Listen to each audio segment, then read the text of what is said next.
Selamat sore dan salam sejahtera untuk kita semua. Perkenalkan, nama saya Julintara. Saya sebagai penganalisis kasus hukum dan piramida kekuasaan. Terima kasih. Selamat sore. Assalamualaikum warahmatullahi wabarakatuh. Perkenalkan, nama saya Adela. Saya sebagai pemapar definisi sosiologi hukum. Terima kasih.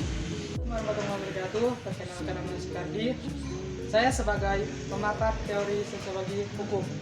Terima kasih. Assalamualaikum warahmatullahi wabarakatuh. Perkenalkan, nama saya Muhammad Fauzi. Saya sebagai pemapar piramida kekuasaan. Terima kasih. Adalah sistem yang terpenting dalam pelaksanaan atas rangkaian penyalahgunaan kekuasaan dalam bidang politik. Sedangkan sosiologi hukum adalah ilmu yang mempelajari hubungan timbal balik antara hukum dengan gejala-gejala sosial lainnya secara empiris. Sosiologi sering digambarkan sebagai subdisiplin atau pendekatan dalam studi hukum. Baiklah, saya akan menjelaskan sedikit mengenai apa sih piramida kekuasaan itu. 1. Tipe kasta, yaitu sistem lapisan kekuasaan dengan garis-garis pemisah yang tegas dan kaku. 2. Tipe oligarki, yang merupakan lapisan kekuasaan yang masih mempunyai garis-garis pemisah yang tegas. Akan tetapi, dasar pembedaan kelas-kelas sosial ditentukan oleh kebudayaan masyarakat tersebut. 3. Tipe demokratis, lebih menunjukkan adanya garis-garis pemisah antara lapisan-lapisan yang sifatnya mobile sekali. Baiklah, ada 3 teori yang dapat kita ambil dari berita tersebut. Teori pertama yaitu teori tentang sosial statik yang dikemukakan oleh Auguste Comte. Teori ini membahas tentang dasar masyarakat. Fungsi dari sosiologi statik adalah untuk mencari hukum-hukum tentang aksi dan reaksi daripada berbagai bagian di dalam suatu sistem sosial. Di dalam sosiologi statik terdapat 4 doktrin, yaitu yang pertama tentang individu, yang kedua tentang keluarga, yang ketiga tentang masyarakat, dan yang keempat tentang negara. Teori yang kedua yaitu teori cermin diri yang dikemukakan oleh Cornet Freud.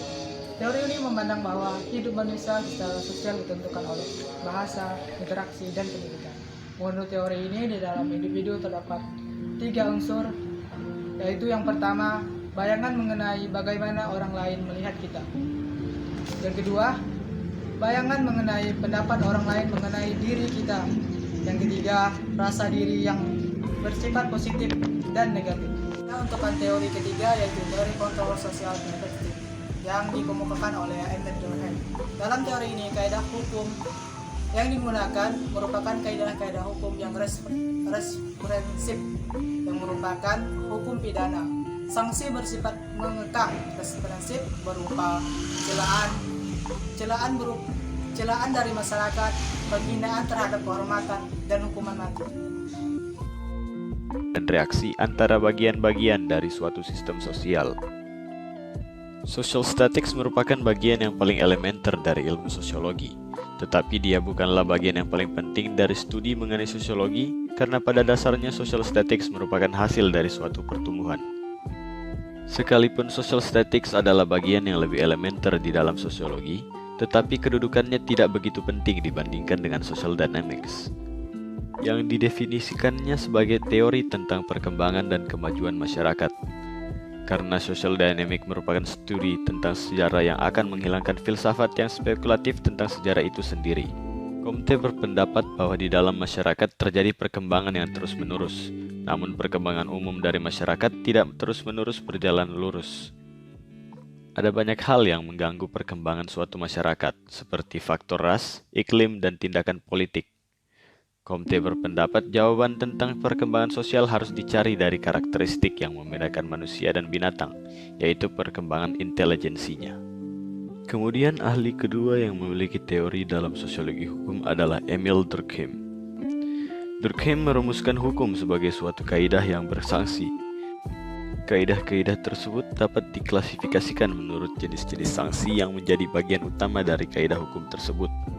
Kaidah hukum yang sanksi-sanksinya mendatangkan penderitaan bagi mereka yang melanggarnya disebut kaidah hukum represif. Durkheim membedakan masyarakat dengan solidaritas sosial serta jenis hukumnya ke dalam dua jenis. Pertama, jenis masyarakat sederhana dengan solidaritas mekanik dan hukumnya yang bersifat represif. Kedua, masyarakat yang kompleks dengan solidaritas organik di mana hukumnya bersifat restitutif. Menurutnya, masyarakat sederhana mempunyai solidaritas mekanik, yaitu bahwa di antara warga masyarakat terdapat suatu keterikatan yang besar dan keterikatan tersebut menjadi dasar berdirinya masyarakat sederhana itu. Sedangkan masyarakat kompleks adalah mengandalkan kebebasan dan kemerdekaan warga masyarakatnya, karena dengan begitu terjamin berdirinya masyarakat yang kompleks. Nganjuk kasusnya dilimpahkan ke Kejaksaan Negeri Nganjuk. Kades Subur datang ke Kejaksaan Negeri didampingi tim penyidik unit Tipikor Polres Nganjuk dan langsung menuju ruang kasih pidana khusus Kejaksaan Negeri Nganjuk. Setelah menjalankan pemeriksaan dan berkas dinyatakan lengkap, Kades Subur langsung menjadi tahanan Kejaksaan Negeri Nganjuk dan ditahan di Lapas Kelas 2B Nganjuk sembari menunggu proses persidangan. Bambang Sukoco, pengacara Subur menyatakan Kades Subur telah resmi menjadi tahanan setelah pelimpahan berkas perkaranya diterima Kejaksaan Negeri. Kades Subur ditetapkan tersangka dalam kasus penyalahgunaan jabatan dalam program PTSL tahun 2017. Diakui oleh Subur bahwa dirinya menggunakan dana 900 juta rupiah dari program PTSL, uangnya digunakan untuk keperluan pribadi untuk pembelian mebel dan sound system sebanyak 600 juta rupiah, sementara sisanya disita kejaksaan sebagai barang bukti. Kalau dikumpulkan dari 1.100 sertifikat, dia dugaannya menerima 900, tetapi yang dipakai itu 600 juta, sudah dibelikan meja kursi atau mebler, genset dan sound system. Bambang Sukoco menambahkan bahwa niat awal untuk melakukan tindak pidana bukan. Baiklah, di sini saya akan menganalisis mengenai kasus korupsi kepala desa Keterban ditahan di Kejari dengan 3 teori sosiologi hukum, yaitu pertama teori Agus Kom dengan teori sosial statik, lalu teori Horton Cooley dengan teori cermin diri, dan teori Emil Durkheim dengan teori kontrol sosial perspektif.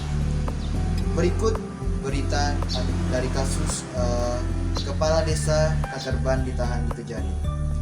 Muhammad Subur, kepala desa Keterban Kecamatan Baron, Kabupaten Nganjuk, Jawa Timur, ditetapkan sebagai tersangka kasus penyalahgunaan wewenang. Kini kasus dilimpahkan ke Kejaksaan Negeri Nganjuk.